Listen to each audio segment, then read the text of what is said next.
ॐ श्रीशैलेशदयापात्रं दीपत्र्यार्णिगुणार्णवं यतीन्द्रप्रवणं वन्दे रम्यजामातरं मुनिं लक्ष्मीनाथसमारम्भां नाथयां यामुनमध्यमाम् अस्मदाचार्यपर्यन्तां वन्दे गुरुपरम्परां यो नित्यमच्युतपदाम्बुजयुग्मरुग्मव्यामोगतस्थैतराणि तृणाय मेने अस्मद्गुरोर्भगवतोऽस्य दयैकसिन्धोः रामानुजस्य चरणौ शरणं प्रपद्ये मातापिता युवतयस्तनया विभूतिसर्वं यदेन नियमेन मदन्वयानाम् आद्यस्य नः कुलपतेर्वकुलाभिरामं श्रीमत्तदङ्घ्रियुगलं प्रणमामि मूर्ध्ना भूतं सरश्च मगधाद्भयभक्तनाथ श्रीभक्तिसागरकुलशेखर योगिवागान् भक्ताङ्कुरेव परकालयतीन्द्रमिश्रां श्रीमत्पराङ्कुशमुनिं प्रणतोऽस्मि नित्यम् कूजन्तं राम रामेति मधुरं मधुराक्षरम् आरुह्यकविताशाखां वन्दे वाल्मीकिकोकिलम् अञ्जनानन्दनं वीरं जानकीशोकनाशनं कपीशम् अक्षहन्तारं वन्दे लङ्काभयङ्करं मनोजवं मारुततुल्यवेगं जितेन्द्रियं बुद्धिमतां वरिष्ठं वादात्मजं वानरयूतमुख्यं श्रीरामदूतं शिरसार्नमामि. ஸ்ரீமத் வால்மீகி ராமாயணத்தில் அயோத்தியா காண்டத்தில் ராமன் லக்ஷ்மணன் இருவரும் கைகேயின் அரண்மனைக்கு செல்கின்றார்கள். சுமித்திரர் அழைத்ததன் காரணமாக அங்கே இருந்து அவர்கள் ராமன் கானகம் செல்ல வேண்டும் என்று கைகேயின் வரத்தினை பெற்றுக்கொண்டு ராமன் கோசலை தன் திருத்தாயாரை காண்பதற்காக அவர் கௌசல்யா தேவியுடைய அரண்மனைக்கு போகிறார். அந்த இடத்துல அம்மாவுடைய முதல்ல ஒத்துக்கல, அதுக்கப்புறமா அவங்க ஒத்துக்கிறாங்க. மங்களாசாசனம் செய்து ராமனை அனுப்பி வைக்கின்றார்கள். அங்கே லக்ஷ்மணன்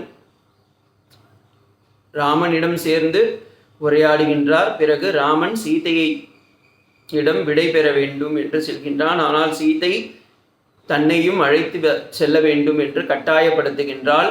பிறகு ராமனும் சீதையும் செல்ல துணிகின்றார்கள். அப்பொழுது லக்ஷ்மணனும் நானும் உங்களோடு வருவேன் என்று சேர்ந்து வர ஆசைப்படுகின்றான். இப்பொழுது ராம லக்ஷ்மண சீதை மூவரும் தானங்கள் எல்லாம் செய்துவிட்டு திரும்பவும் தசரத மகாராஜாவிடம் சென்று கௌசல்யா தேவியை பார்த்து கொள்ள வேண்டும் என்று ஒன்று வரத்தினை ராமன் வாங்கி வைத்து பிறகு கைகேயி கொடுத்த மாந்தோல் மரவுரியை அணிந்து கொள்ள போகும்போது தசரத மகாராஜா சீதை என் மாட்டுப்பெண், அவளுக்கு இந்த மாந்தோல் மரவுரி கிடையாது, 14 வருடம் அவளுக்கு தேவையான பட்டு பீதாம்பர வஸ்தங்களும் ஆடை ஆபரணங்களையும் கொடுத்து அனுப்புங்கள் என்று சொல்ல அதன் பிரகாரமே சீதையும் ஆடைகளை எல்லாம் வாங்கி கொண்டு மூவரும் வெளியே வருகின்றார்கள். இந்த நியூஸ் இதுக்குள்ளார என்ன ஆயிடுது, எல்லாருக்கும் ஸ்ப்ரெட் ஆயிடுது.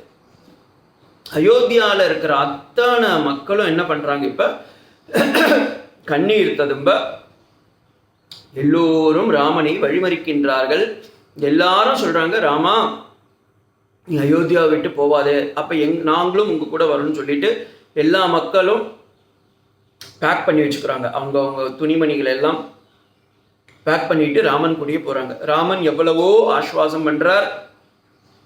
அவரை தொடர்ந்து 353 தசரதனுடைய மனைவிமார்களும் கண்ணீர் ததும்புகின்றார்கள். அவர்களிடமிருந்தெல்லாம் நமஸ்காரம் செய்துவிட்டு ராமன் லக்ஷ்மணன் சீதை மூவரும் அயோத்தியாவை விட்டு செல்ல வேண்டும் என்று நினைக்கும் பொழுது சுமந்திரர் அந்த மந்திரி இருக்கார்ல, அவரே நானே தேரை ஓட்டுகின்றேன் அப்படின்னு சொல்லி இப்போவும் ராமனுக்கு அவர் தான் தேரை ஓட்டுறார். தேரை ஓட்டும்போது சொல்றார், அவர் எவ்வளோ சொல்றார், வசிஷ்டர் சொல்றார், யாரும் ஒத்துக்கல. கடைசியில் இப்போ ராமபிரான் அப்படியே காட்டிற்கு செல்கின்றார். இது வரைக்கும் நீங்கள் பார்த்துருப்பேன், இது வரைக்கும் தான் நான் சொல்லியிருக்கேன். இப்போ சுமந்திரர் எவ்வளோ சொல்லியும் மக்களும் பின்தொடர்றாங்க. நீங்கள் அப்படியே மனக்கண்களில் அப்படியே நினச்சி பாருங்க. ராமன் லக்ஷ்மணன் சீதை தேரில் ஏறி அவர்கள் மூவரும் அப்படியே செல்கின்றார்கள். ரெண்டு பக்கமும் வீதியில் ரெண்டு அயோத்தியாவை எப்படி இருக்கும்னு நீங்கள் ஆல்ரெடி இமேஜினேஷன் உங்களுக்கு ஃபர்ஸ்ட் சர்க்கத்திலே சொல்லியிருக்கேன். ரெண்டு பக்கமும் மாட மாளிகை கூட கோபுரங்கள் எல்லாத்தையும் விட்டு விட்டு மக்கள் அனைவரும் என்ன பண்ணுறாங்க, ராமா ராமா ராமான் உன் பேது ராமன் பேரையே சொல்லிக்கொண்டு செல்கின்றார்கள். இப்போ சுமந்திரர் தேரை ஓட்டின்னு இருக்கார். சரையு நதிக்கரை வடிகிறது. ஏன்னா அயோத்தியான்றது ஒரு சின்ன ஒரு லேண்டு, ரெண்டு பக்கமும் அதுக்கு இது இருக்கு. எப்படி ஸ்ரீரங்கம் இருக்கு பாருங்க, 6 காவேரி அதன் நடுவே ஸ்ரீரங்கம். அதே போல அங்கேயும் அயோத்தியான்றது சரையு தமசா அப்படின்னு 2 நதி நடுவில் பார்த்தீங்கன்னா அயோத்தியான்றது இருக்கிறது. ஸோ அந்த அயோத்தியான அந்த திவ்யமான அந்த திவ்ய தேசத்தை விட்டு ராமன் செல்கின்றான். உடனே மக்கள் எல்லாம் அப்படியே இந்த பக்கம் 2 பக்கமும் 6 மட்டும் இல்லை, மக்களுடைய கண்களிலிருந்தும் ஆறாக கண்ணீர் ததும்புகின்றார்கள். அப்படி போயின்னு இருக்கும்போது அப்படியே இரவு வருது. இப்போ 2 இதுக்கும் நடுவில் என்ன பண்ணுறாங்க, ஆற்ற கடக்கணும். ஆற்ற கடக்கிறதுக்கு முன்னாடி நைட் ஆயிடுது, இரவு ஆகின்றது. உடனே ராமர் என்ன சொல்கிறார், சுமந்திரரை பார்த்து, சுமந்திரரே இங்கே தேரை நிறுத்துங்கள், நம்ம இங்கே விஸ்ராசம் மீன்ஸ் ரெஸ்ட் எடுத்து விஸ்ராந்தி எடுத்து விட்டு மறுநாள் செல்லலாம் அப்படின்றார். உடனே ராமரும் லக்ஷ்மணரும் சீத்தையும் ஒரு மரத்தடியிலே அமர்ந்துகின்றார்கள். இப்பொழுது இவர்கள் அமர்வதை பார்த்து அத்தனை மக்களும் பேசவும் முடியல. ஏன்னா எல்லாருக்கும் அப்படியே தொண்டை அடைக்கிறது. ராமன் கிட்ட நான் என்னன்னு சொல்லுவேன் அப்படின்னு சொல்லி எல்லாரும் அப்படியே தொண்டை வாயடித்து நிற்கின்றார்கள். அவங்களும் ராமர் பக்கத்திலேயே படுத்துக்கிறாங்க. எல்லாரும் ராமர் இது வந்து ஒரு பெரிய சான்ஸ் பாருங்க. சக்கரவர்த்தி திருமகன் பஞ்சுமட்டையில் படுத்து கொண்டிருந்த ராமன் இன்னைக்கு நம்ம கூட காட்டில் வந்து படுத்துட்டு இருக்கானேன்னு சொல்லி எல்லாரும் படுத்துட்டு இருக்கா. இதை வந்து கம்பநாட்டாழ்வார் எவ்வளோ அழகாக சொல்கிறாருன்னா, சுமந்திரருக்கு அவர் சொல்கிறாராம், தசரத மகாராஜா சொல்கிற மாதிரி 1898 பாசுரம் செக் பண்ணி பாருங்கோ. நாயகன் பின்னும் தன் தேர்ப்பாகனை நோக்கி நம்பி செய்யினோ அணியனோ என்றுரைத்தலும் தேர்வலானும் நோய் வேய் உழி காணம் தானும் தம்பியும் மிதிலை பேணும் போயினன் அன்றான் என்றே என்ற பொய்த்தானே ஆவி போயினேன். அந்த கம்பநாட்டாழ்வார் பிரகாரம் பார்த்தீங்கன்னா, அவன் ராமன் லக்ஷ்மணன் சீதா மூவரும் அந்த தேர் சக்கரத்தில் உட்காந்து போயின்னு இருக்காங்க பாருங்க. அது எப்படி இருக்குன்னா, அவருக்கு தசரத மகாராஜா தன்னுடைய உடம்பை விட்டு ஆத்மா அப்படியே தனியாக போதும், அது மாதிரி இருக்கு அப்படின்றார். இதையே வந்து வால்மீகி ராமாயணத்துலையும் இப்படி தான் இருக்கு. அவர் தபால்னு விழுந்துடுறார், அங்கேயே அவர் மூர்ச்சை அடைகின்றார். இதுதான் ஒரே ஒரு சின்ன டிஃப்ரெண்ட். வால்மீகி ராமாயணம் பிரகாரம் ராமன் அப்படியே போயிட்டே இருக்கார் பாருங்க. அவர் போகும்போதே வந்து தசரத மகாராஜா கண்ணிலேருந்து தண்ணி வந்துகிட்டே இருக்கு. அப்படியே அவர் கண்ணெல்லாம் கலங்கி அங்கேயே தபால்னு விழுந்துடுறார். அப்புறமா அவருடைய திருமேனியை எடுத்துன்னு வந்து கட்டிலில் போட்டு வைக்கிறாங்க. அதுக்கப்புறமா அவர் கோசலை கூட பேசுகிறார். கோசலை கிட்ட பேசுகிறார். கைகை கிட்ட வரும்போது நீ என்னை தொடாதன்றார். நீ எனக்கு இனிமேல் மகன் இல்லை, மனைவி இல்லை, உன் மகன் பரதனும் எனக்கு மகன் இல்லை, நீ என்னை தொடாதே அப்படின்னு சொல்லி ஒதுக்கிடுறாரு. கைகை கிட்ட அப்போ அவர் வந்து முன்னொரு காலத்தில் அந்த இது சப்தவேதின்ற வேதத்தை பயின்று கொண்டிருந்தார். அந்த கதையெல்லாம் சொல்கிறார். ஸ்ரவணகுமாரன்ற பேர் இவர் கொடுக்கல வால்மீகி மகரிஷி, ஒரு முனிகுமாரர் அப்படின்ற பேரை தான் சொல்கிறார். அவருடைய கதையெல்லாம் பின்னாடி வரப்போது நான் சொல்கிறேன். அதை அப்படியே சொல்ல போகிறேன். அதை வந்து நீங்கள் அப்படியே அந்த சீக்வன்ஸுக்காக நான் அதை எடுத்துன்னு வந்தேன்.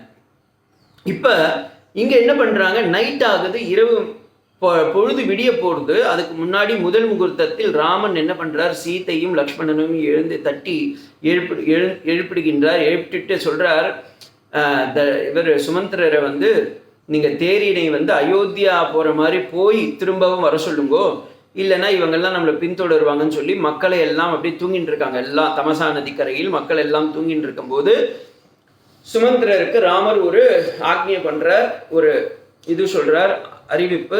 எப்போ நீ தேரை கொஞ்ச நேரம் அயோத்தியா பக்கமாக ஓட்டிட்டு போயிட்டு அதுக்கப்புறமா நீங்கள் என்ன பண்ணுங்க, அப்படியே திரும்பி வாங்கோ அப்படின்னு சொல்லி அனுப்பிச்சு வச்சுடுறார். இப்போ மக்கள் எல்லாம் காலையில் விடிஞ்சவொன்னே பார்க்குறாங்க, தேர் வந்து அயோத்தியாவை நோக்கி போயிருக்க மாதிரி பார்த்த உடனே எல்லாரும் நினைச்சுட்டாங்க, ஓ ராமர் வந்து is gone back return to Ayodhya, அதனால நம்மளும் போயிடலாம்னு சொல்லி உடனே எல்லாரும் திரும்புகிறாங்க. இப்போ ராமர் லக்ஷ்மண சீதை கானகம் சொல்கிறாங்கல்ல, இதை கம்பநாட்டாழ்வார் எவ்வளோ அழகாக சொல்கிறாருன்னா, இவங்க எப்படி போனாங்க அப்படின்றத கம்பன் கம்பேரிசன்னாவே கம்பன் ஒரு என்னுடைய குருநாதர். ஒரு கம்பேரிசன் கொடுக்கணும்னா அதுக்கு நீங்கள் வந்து கம்பர்கிட்ட தான் போய் பிச்சை எடுக்கணும். ஆனால் அப்படியாப்பட்ட கம்பநாட்டு வாழ்வரே வாயடைத்து என்னால் சொல்ல முடியலப்பான்னு துக்கத்தினால் ஒரு பாசுரம் அவருடைய மனநிலையை அப்படியே காட்டுறாரு அந்த இடத்துல. 1926 1926 பாசுரம் அது. வெய்யோ நரி வெய்யோ நொலி தன் மேனியின் விரிசோதியின் மறைய பொய்யோ என இடையோடு போனான் மையோ மரகதமோ மறிக்கடலோ மழை முகிலோ ஐயோ இவன் வடிவு என்ன மாதிரி சொல்லிட்டாரு பாருங்க. யூஸ்வலி இந்த ஐயோன்றது எக்ஸ்க்ளமேஷனுக்காக யூஸ் பண்ணுறதுன்னு வாங்க இங்கிலீஷில். ஆனால் இந்த இடத்துல பார்த்தீங்கன்னா கம்பநாட்டார் என்ன பண்ணுறாரு, என்னால் முடியலப்பா இவனை எப்படின்னு சொல்லுறதுன்றார். பியூட்டிஃபுல்லாக அந்த பாசுரம் இருக்கு பாருங்க. அந்த துயலோசைன்னுவாங்க. அப்படி வந்து அப்படி ஏறி இறங்குறது. வெய்யோ ஒளி தன் மேனியில் விரிசோதியின் மறைய பொய்யே என இணையாளோடு போனான் மையோ மரகதமோ மறிக்கடலோ மழை முகிலோ ஐயோ இவன் வடிவென்று. அப்படியே கம்பநாட்டாழ்வார் இன்னைக்கும் ராமர் வந்து அப்படியே அழாம இருக்காரே, கொஞ்ச நாள் மனசுல ஏதாவது கஷ்டம் இருக்குன்னு பார்த்தா அப்படியே இருக்காரேன்றார். இப்ப ராமன் அப்படியே போயிட்டு இருக்கார். இதை வந்து வால்மீகி எப்படி சொல்றாருன்னா 46வது சர்க்கம் 24வது ஸ்லோகத்துல போய் பாருங்கோ. அத ராமோ அப்ரவீத் ஸ்ரீமான் சுமந்திரம் யுஜ்யதாம் ரதஹ கமிஷ்யாமி ததோரண்யம் கச்ச சீக்கிரமித பிரபோ. ஏ பிரபோ, ராமன் சுமந்திரர் என்னதான் இருந்தாலும் மந்திரி, நமக்கு இன்னைக்கு சாரதியா உட்காந்துட்டு இருக்காருன்றதுக்காக நம்ம வந்து டாய் போடா வாடான்னா சொல்ல முடியும். அதனால எவ்வளோ அழகாக சொல்றாரு பாருங்க. தேரை நீங்கள் அயோத்தியா நோக்கி ஓட்டி கொண்டு செல்லுங்கள், சற்று நேரம் கழித்து மறு திசையில் அழைத்து வாருங்கள் அப்படின்றார். ராமர் என்ன சொன்னாலும் அதை அப்படியே தான் செய்யணும் மந்திரி. அதனால சுமந்திரர் அதே மாதிரியே செய்கிறார். அது செஞ்ச பிறகு உடனே அந்த சக்கரம் வந்து அந்த இது பதத்தை பார்த்துட்டு மக்கள் எல்லாம் ராமன் அயோத்தியாவுக்கு போயிட்டா நம்மளும் சந்தோஷமா அயோத்தியாவுக்கு போயிடலான்னு எல்லா மக்களும் அவங்க ரொம்ப அறியாமை அன்போடு இருக்கக்கூடிய அந்த மக்கள் என்னென்ன இன்னசென்ட் பீப்புள் பாருங்க, அந்த மாதிரி பீப்புள் உடனே அவளும் அப்படியே தொடர்ந்து ராமனை அயோத்தியா போயிட்டான்னு நினைச்சுட்டு போயிட்டாங்க. இப்ப ராமர் என்ன பண்றார், இந்த கங்கையை கடக்கணும் அப்படின்னும் போது அவர் என்ன பண்ணிடுறாரு, நாவத்து மேலே ஏறி மீன்ஸ் படகுல ஏறி செல்லணும். இப்ப படகுல ஏறி போகணும்னா நமக்கு ஒரு படகோட்டி தேவை. போய் பார்த்தா தன்னுடைய பால்ய நண்பர் ஸ்ருங்கிபேரத்தின் அரசன் குகன் அப்படின்றவர் இருக்கார். இப்ப குகனுடைய இன்ட்ரோ வராரு. 50வது ஸ்லோகம் பாருங்கோ. குகனுடைய அந்த திருமேனி எப்படி இருக்கு அப்படின்றதையும் அவருடைய அந்த பக்தி பாவத்தையும் வால்மீகி மகரிஷி ரொம்ப அற்புதமா எடுத்துட்டு வரார். 50வது சர்க்கம் முதல் ஸ்லோகம். விஷாலான் கோஷலான் ரம்யான் யாத்வா லக்ஷ்மண பூர்வஜஹ அயோத்யாபிமுகோ தீமான் பிராஞ்சலிம் வாக்யமப்ரவீத். அந்த குகன் அப்படியே கைகளை எல்லாம் கூப்பிக்கொண்டு அஜோ என் ராமா, ஏன்னா அவருக்கு சின்ன வயசுல இருந்தே ராமனுக்கும் குகைக்கும் நிறைய சகா இருக்கு. எப்படின்னு சொல்ற, அயோத்தியால குழந்தை ராமன் இருக்கும்போது அவனுக்கு சின்ன வயசுல இருந்து வில் வித்தையெல்லாம் பிராக்டிஸ் பண்ணுறது ரொம்ப பிடிச்சிருந்துச்சு. நம்ம குகன் இருக்காரே குகேஷ், அவர் எப்படி வந்து சின்ன வயசுலயே 7 வயசுலயே இல்லை நான் வந்து வேர்ல்டு செஸ் சாம்பியன் ஆகணும் அப்படின்னு நினைச்சாரோ, அதே மாதிரி ராமனும் சின்ன வயசுல இருந்தே எனக்கு வந்து வில் வித்தையில ரொம்ப பெரிய ஆளாகணும் அப்படின்னார். அன்னைக்கு ராமன், இன்னைக்கு குகேஷ், அவ்வளவுதான் நமக்கு வித்தியாசம். ஏன் சுவாமி அப்படி சின்ன வயசுல நினைச்சா நடக்குமா அப்படின்னா இருக்கு. வள்ளுவ பெருந்தகையே சொல்லியிருக்காரு, எண்ணி துணிக கர்மம் என்னதுன்னா எண்ணுவது எண்ணியாங்கி எழுதுவர் எண்ணியர் திண்ணியராக பெறின் அப்படின்னு. ஸோ யார் ஒருத்தர் எதை ஏங்குகின்றாரோ அதாகவே மாறிவிடுவார்கள் அப்படின்றது சாஸ்திரத்திலையும் இருக்கு, தமிழ் சாஸ்திரத்திலே இருக்கு. ஓகேங்களா?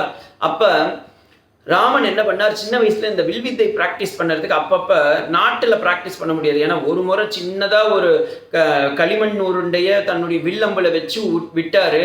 உடனே கூனி என்ன பண்ணிட்டா, தனக்கு எதிரி ஆயிட்டார். அஜ்ஜோ என்னடா இது, நமக்கு ஒருத்தரும் எதிரி இருக்கக்கூடாதுன்னு பார்த்தா ஒரு எதிரியை உருவாக்கிட்டேனேன்னு சொல்லிட்டு ராமர் என்ன பண்ணார், இனிமே நம்ம வந்து அயோத்தியால பிராக்டிஸ் பண்ணக்கூடாதுன்னு அப்பப்ப off and you will go to outside. ஓகேங்களா? அவுட்ஸ்கர்ட் சிட்டியா இருக்கிற இந்த ஸ்ருங்கிபேரிபுரம் அப்படின்ற இருக்கிற இடம், அந்த இடத்துக்கு போயிடுவார். அவருடைய ஃப்ரெண்டு அவர் யாருன்னா குகன்.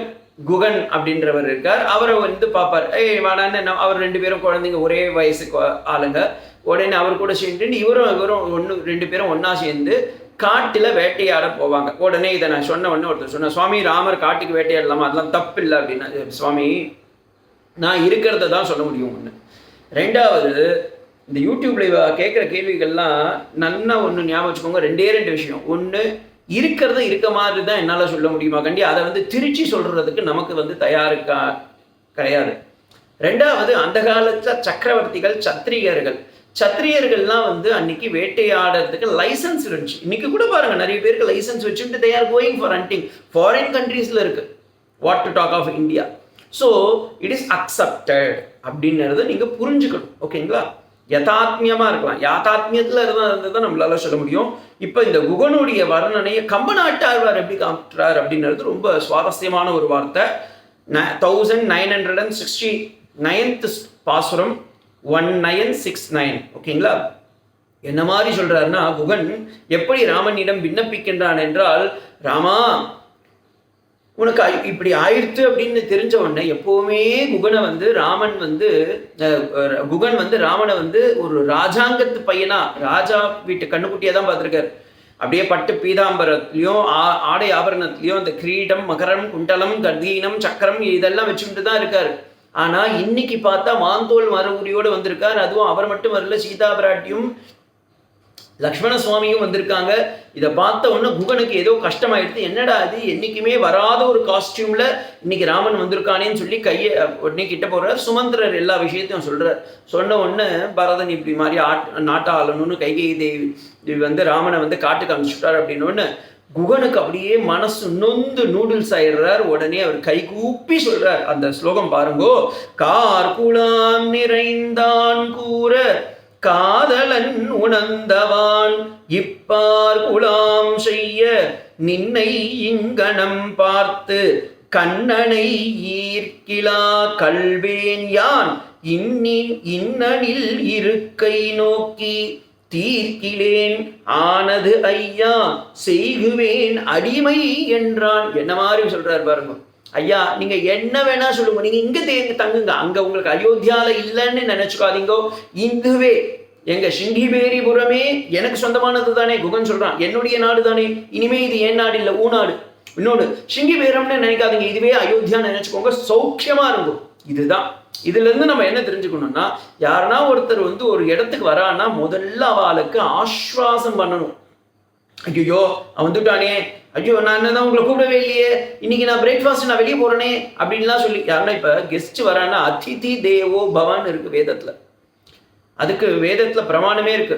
எங்கெங்கெல்லாம் ஆத்மால பகவான் உறைந்து இருக்கின்றான் என்றால் அதுக்கு சொல்லுவாங்க, அகம் சத்சு ஷிஷத்வசுருந்தரிக்ஷசதோதா வேதி சததத்ரோ நசத் அதிதிர் திரோண சத்து. அதிதி ரூபத்தில் பகவான் வருகின்றான். அதிதி அப்படின்னா ந திதி இதி அதிதி, காலதேசம் இல்லாமல் எப்போ வேணா வருவா. ஆனா இன்னைக்கு அப்படி கிடையாது. ஃபோன் பண்ணிட்டு வாட்ஸ்அப் போட்டுட்டு டெலிகிராம் கொடுத்துட்டு எல்லாம் பண்ணிட்டு தான் வருவா. ஆனா வந்தா இவ என்ன பண்ணுவா, கதுவை சாத்தி வச்சுட்டு பின்னாடி பக்கம் நான் இல்லைன்னு சொல்லணும்னு சொல்லி அனுப்பிச்சுடுவா. அப்படி இல்லாம வந்தவால முதல்ல உபசரிக்க தெரியணும். அதுதான் வந்து ஒரு பெரிய பண்பு. அதை அழகா ராமனுக்கு அந்த வால்மீகி ராமாயணத்திலும் சரி கம்பராமாயணத்திலும் சரி குகன் மூலமாக அவர்கள் தெரியப்படுத்துகின்றார்கள். குகன் பாருங்க எப்படி ஒரு உபச்சாரம் கொடுக்கிறார் ராமனுக்கு. ராமா கவலைப்படாத, முதல்ல ஆஸ்வாசம் பண்ணிக்கணும். ராமா கவலைப்படாத, உனக்கு இனிமேல் சிங்கிபேரிபுரம் தான் அயோத்தியா, இந்த மக்கள் எல்லாம் உன் அயோத்தியா மக்கள் தான். நீ அங்கு ராஜாவாக இல்லை என்றால் என்ன, இங்கு உனக்கு ராஜாங்கத்தை நான் தருகின்றேன், நீ சௌக்கியமாயிரு. அப்ப நீ யாருடான்னு கேட்பான்ல ராமன். சரிடா நீ எனக்கு கொடுத்துட்டா, அப்ப நீ யாரு, சீஃப் மினிஸ்டரா, பிரைம் மினிஸ்டரா, நான் பிரசிடென்ட் ஆயிட்டேன்னா நீ யாரு அப்படின்னு கேட்கலாம்ல. அதுக்கு குகன் சொல்றான், ஐயா ஆனது செய்வேன், நான் அடிமை என்றான். நான் உன்னுடைய அடிமை, I am the servant of the servant of the servant. அப்பா என்ன மாதிரி ஒரு பக்குவம் பாருங்க. அதை அப்படியே வால்மீகியும் சொல்றாரு. அயோத்தியாபிமுகே தீவான் பிராஞ்சலின் வாக்கியம் அப்ரவதி. பிராஞ்சலி மம அப்படின்றது தான் இந்த நமஸ்காரம்ன்றது. இந்த இடத்துல இவன் சொல்றான் அடிமை. இந்த இடத்துல இருந்து தான் ராமானுஜ சம்பிரதாயமே உருவாகிறது. ஏன்னா இங்க இருந்து தான் அவரும் என்ன சொல்றார், அடியேன் அப்படின்ற வார்த்தையை யூஸ் பண்றார். ஒரு வைணவர் இன்னொரு வைணவரை பார்க்கும்போது எப்பவுமே சொல்ல வேண்டிய ஒன்று என்னன்னா, அடியேன் தாசன். அப்படின்னு சொல்லணும். எங்கள் ஆச்சாரியர் ரொம்ப அழகாக சொல்லுவார், அவ்வளோ படித்து முடிச்சிருக்கவர். ஆனால் எங்கள் சௌரிராஜன் அண்ணார்த்தம் வாதுல நந்தகுமார் ஜிய சுவாமி ஆகட்டும், இல்லை முத்துக்குமார் இவர் செங்கேந்திபுரம் இவர் முத்துனா ஆகட்டும், எல்லாம் அடியேன் தாசன் வந்திருக்கேன் அப்படின்னு தான் சொல்லுவாள். ஆனால் அவ்வளோ பெரிய உத்தம சிவான்கள்லாம் அப்படி சொல்லும்போது நம்மளாம் யார் சொல்லும்போது பார்க்கலாம்.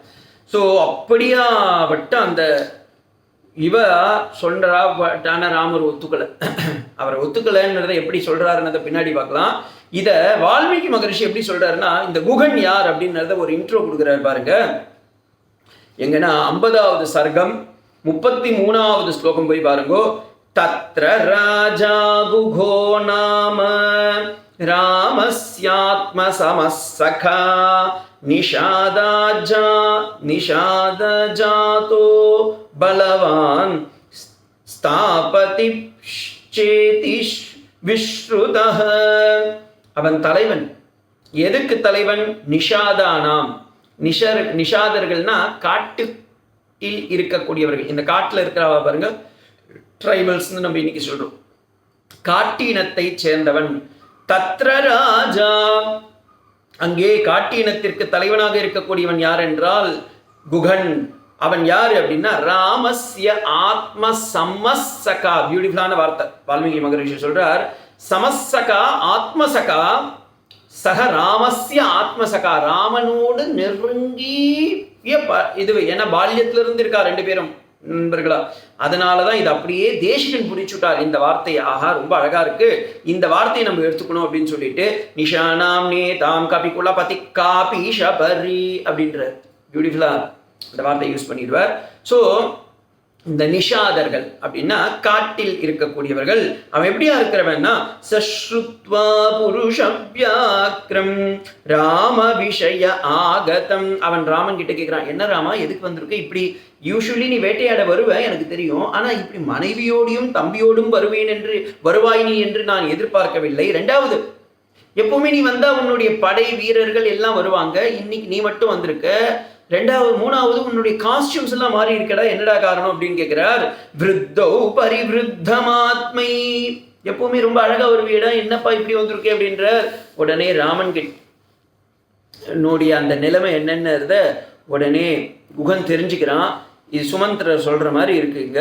இது கேட்ட பிறகு குகன் அப்படியே உடனே பாருங்க, அடுத்த க்ஷணம் குகனுடைய அந்த மனசை பாருங்க. 50வது சர்க்கம் 36வது ஸ்லோகம் பாருங்க. தாமர்த்தத சம்பரிஜ்வ குகோராகம் ராகவம் அப்ரவீத் யதா அயோத்யா ததேயம் தே ராம கிம் கரயபாணி தே. இந்த ராமா இந்த அப்படின்னு சொல்லி உடனே கையில கொடுத்துடுறார். எதை? தன்னுடைய ஸ்ருங்கபேரிபுரம்ன்ற ராஜாங்கத்தை. குகன் அப்படியே என்ன சொல்லிடுறார், சுவாமி இனிமே இந்த ஸ்ருங்கபேரிபுரம் உங்களுக்கு சொந்தம், இந்தாங்க இதுதான் உங்களுக்கு அயோத்தியா, வாங்கோ நீங்க இங்கேயே தங்குங்க அப்படின்றார்.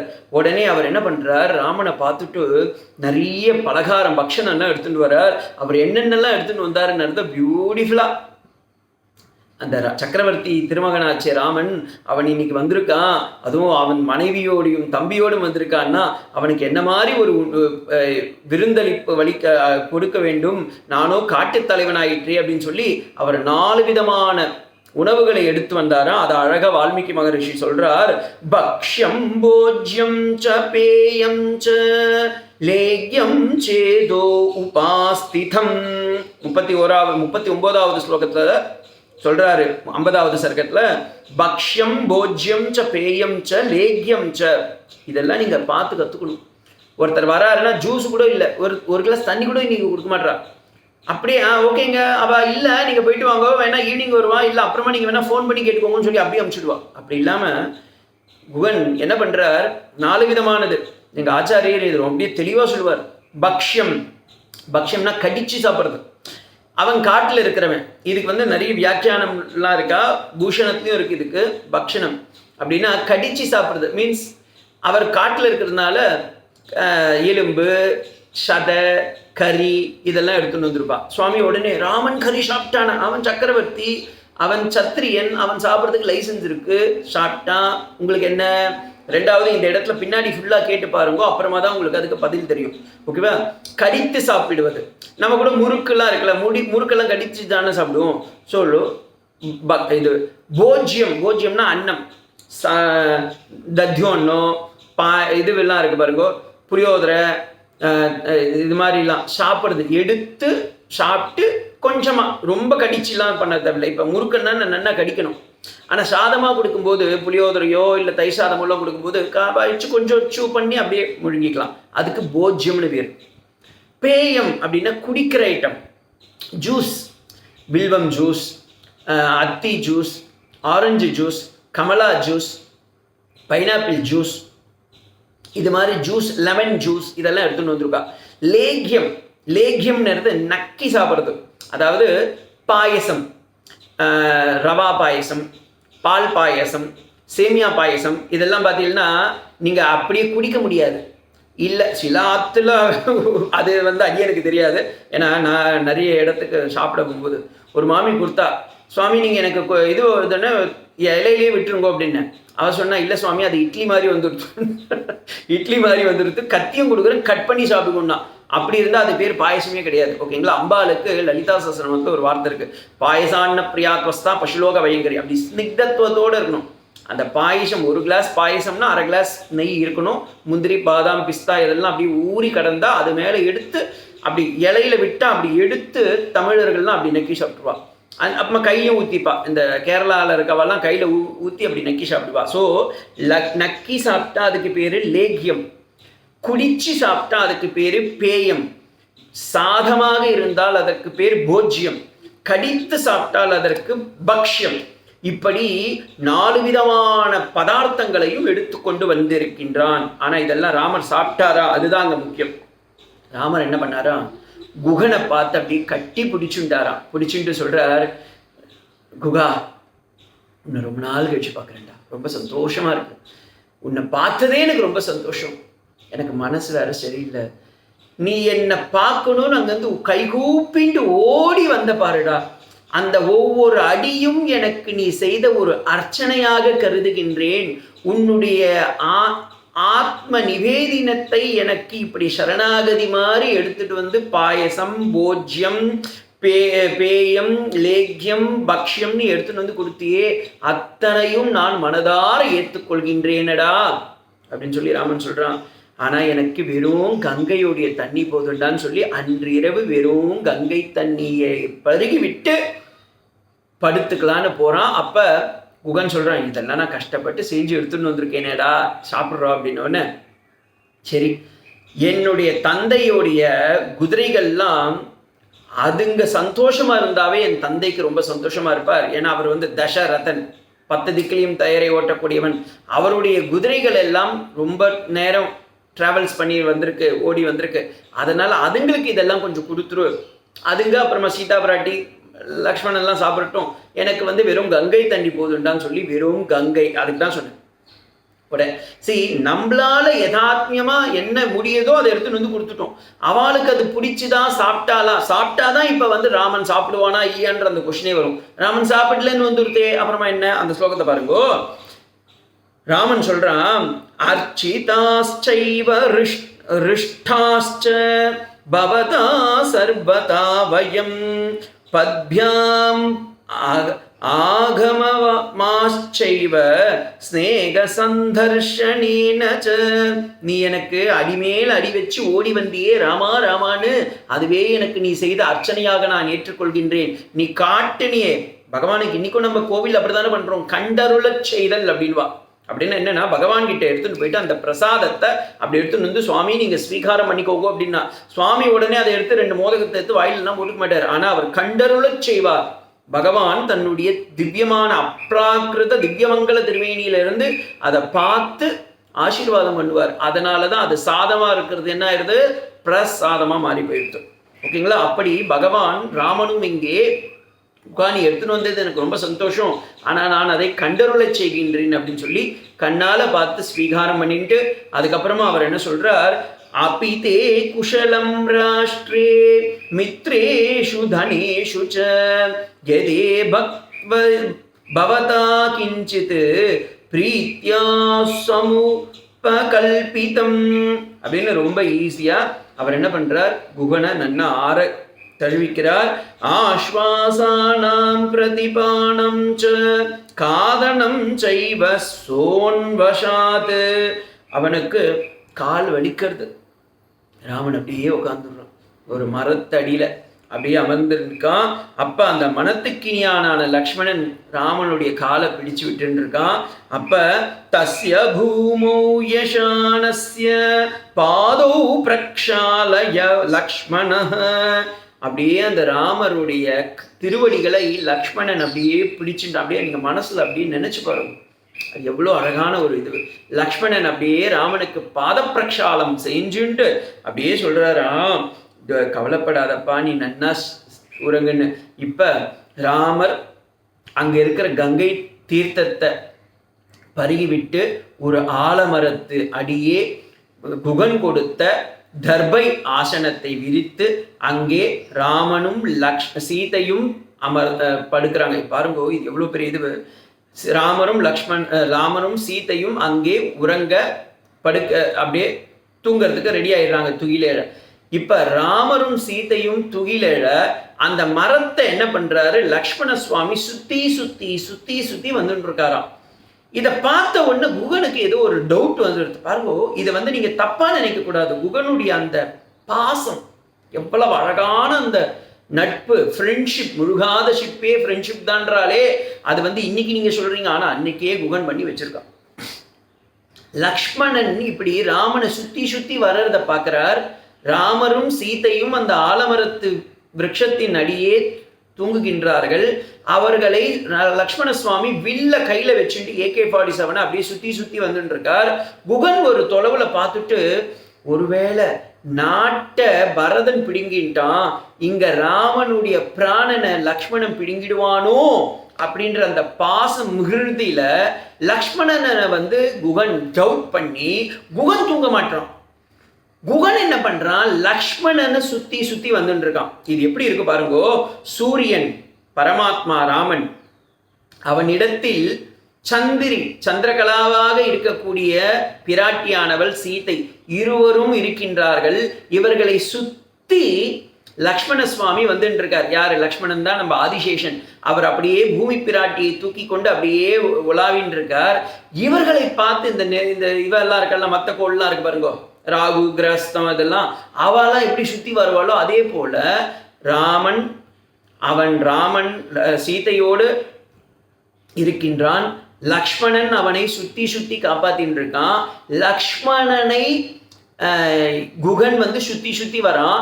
இப்ப சிங்கிபேரத்துல இருக்கிற மக்கள் அவெல்லாம் நினைச்சாலாம், அஜிஜோ ராமன் இங்க தூங்கிட்டு இருக்கும் போது குகன் இப்படி அவன் கையில மழுவெல்லாம் இதுவெல்லாம் கத்தி கடபாரம் எல்லாம் வச்சுட்டு சுத்தி சுத்தி வந்துட்டு இருக்கானே, ஒருவேளை நம் ராஜாவான குகனால் ராமனுக்கு ஏதாவது ஒரு களங்கம் வந்துட போறதுன்னு சொல்லி மக்கள் அனைவரும் அந்த காட்டு பாஷைங்களா என்ன பண்ணிட்டாலாம், குகனை சுத்தி சுத்தி வராலாம். என்ன மாதிரி ஒரு அன்பு பாருங்க. அப்படி சுத்தி வரும்போது ஒரு இடத்துல ரெண்டு பேருக்குமே இதுவாயிருது, டயர்ட் ஆயிருது.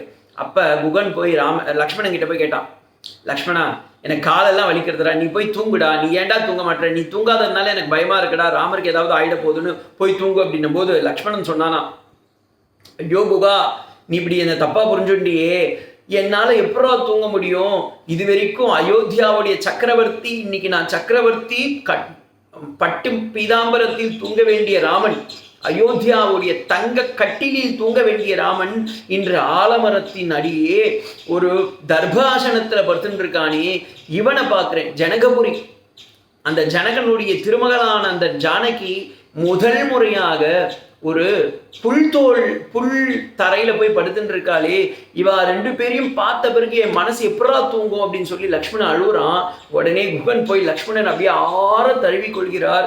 உன்னை போய் நான் சந்தேகப்படுத்திட்டேனேடா, என்ன மன்னிச்சுடுறா அப்படின்னு சொல்லி குகன் லக்ஷ்மணன் கிட்ட இதுதான் இது ரொம்ப இம்பார்ட்டன்டான ஒரு சிச்சுவேஷன், நல்லா நோட் பண்ணிக்கோங்க. ஏன்னா பின்னாடி சுக்ரீவன் இதை பண்ண மறுக்கிறான். லக்ஷ்மணன் தானே யாரோ அவனுக்கு அசிஸ்டன்ட் நினைக்கிறான். ஆனா குகன் பாருங்கோ, அந்த லக்ஷ்மண சுவாமிக்கும் அப்படியே நமஸ்காரம் பண்ணி ஐயோ என்னை மன்னிச்சுடுறா, நான் தப்பா நினைச்சுட்டேன் அப்படின்னு சொல்லி நமஸ்காரம் பண்றார். உடனே மக்கள் எல்லாம் குகன் காலில் விழுறாலாம். இது அழகா ராமாயணத்துல சொல்றா. வால்மீகி ராமாயணம் 50வது சர்க்கம் 49வது ஸ்லோகம் போய் பாருங்க. தஸ்ய பூமௌ யசானஸ்ய பாதௌ பிரக்ஷாலய லக்ஷ்மணः சபார்யஸ்ய ததோப்யேதே யதை விருக்ஷ உபாஸ்ரிதः. நான் சொன்ன பாருங்க, இதை இவ்வளவு தொழில் நான் கஷ்டப்பட்டு எக்ஸ்பிளைன் பண்றேன்.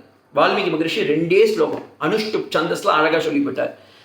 குகோபி சக பூசூதேன சௌமித்ரீனே அனுபாஷயன் அன்வய ஜாக்ரதத்தோ ராம பிரமததோ தனுர்தரஹ. சீதாராமன் ஒரு மரத்தடியில் தூங்க லக்ஷ்மணன் அவர்களை காவல் காக்க, அவர்களை காவல் காப்பதை குகன் சந்தேகிக்க, குகன் லக்ஷ்மணனை சுற்ற, மக்கள் குகனை சுற்ற, லக்ஷ்மணனோ சீதையை சுற்ற, அங்கே இருந்தவர்கள் அனைவரும் இரவு முழுவதும் இப்படி சுற்றி கொண்டே ஒருவரை ஒருவர் பாதுகாத்து கொண்டிருக்கும் சமயத்தில் எப்படிடா நான் தூங்குவேன்னு கேட்கிறார். இதை கம்பநாட்டார் பார்த்தார். இந்த மாதிரி சிச்சுவேஷனை நம்ம அப்படியே எடுத்து போட்டுணும்னு சொல்லிட்டு 1974 1974. ஏன் நான் திருப்பி ரிப்பீட் பண்ணுறேன்னா, சில ஆன்லைன் சேவார்த்திகள்லாம் சொல்கிறா, சுவாமி அந்த ஸ்லோகத்தை கொஞ்சம் நம்பர் சொல்லுங்க, நாங்கள் வெரிஃபை பண்ணணுன்றா, அதனால் பண்ணிக்கோங்க அப்படி இருக்கா இல்லையான்ட்டு. 1974 பாசுரம் கம்பநாட்டாழ்வார் பாடுறார். மாலை வாய் நியமன்னே செய்து மரப்புடியற்றிய வைகள் வேழைவால் அமுது அண்ணாலும் வீரனும் விரித்தனானன் மாலை வாய் பாரினன் வைனார் வரி வில் ஏந்தி காலை வாழ் அளவு தம்பி எம்பினன் காத்து நின்றான்.